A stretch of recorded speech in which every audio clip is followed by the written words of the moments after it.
Hi everyone. So today we are talking about pancreatic islets.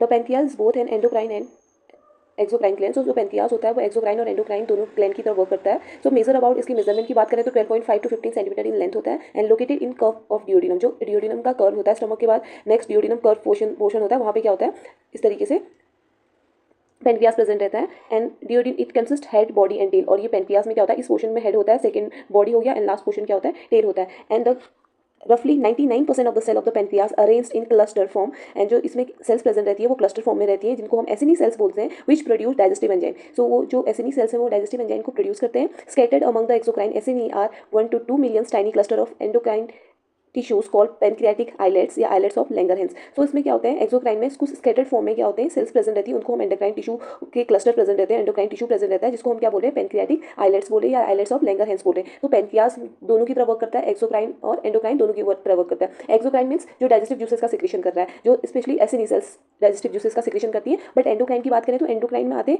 Langerhans sales, जो कि responsible होते हैं हमारे एंडोक्राइन सिक्रेशन के लिए. So abundant capillaries serve both the exocrine and endocrine portion of the pancreas. So इसमें क्या होता है, इमेंस वस्कुलैरिटी होती है, बहुत ब्लड सर्कुलेशन ज़्यादा होता है उस एरिया में. एक्सोक्राइन और एंडोक्राइन दोनों पोर्शन में क्या होती है, इमेंस वस्कुलैरिटी रिप्रेजेंट रहती है.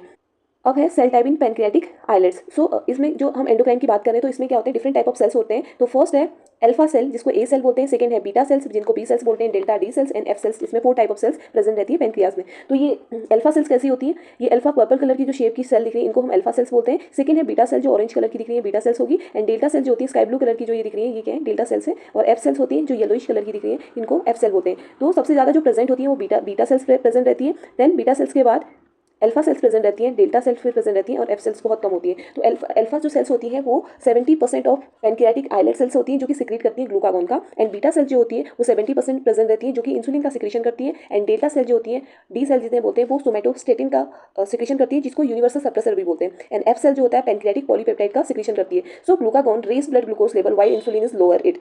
सो जो ग्लूकागॉन है उसका वो क्या करता है, ब्लड में ग्लूकोज के लेवल को इंक्रीज करता है जब इंसुलिन उसको लोअर कर देता है. नेक्स्ट है सोमेटोस्टेटिन. सोमेटोस्टेटिन जो होता है वो पेनक्रियाज इनहिबिट करता है इंसुलिन और ग्लूकागॉन दोनों को, जो भी उसकी नेबरिंग सेल्स होंगी उनको सप्रेस करने का काम करेगा, इनहिबिट रिएक्शन शो करेगा. इसके अलावा ये एक्ट करता है सर्कुलेटरी हार्मोन, जो सर्कुलेशन हो रहा है हार्मोन का, उसका स्लो एब्जॉर्प्शन कराएगा.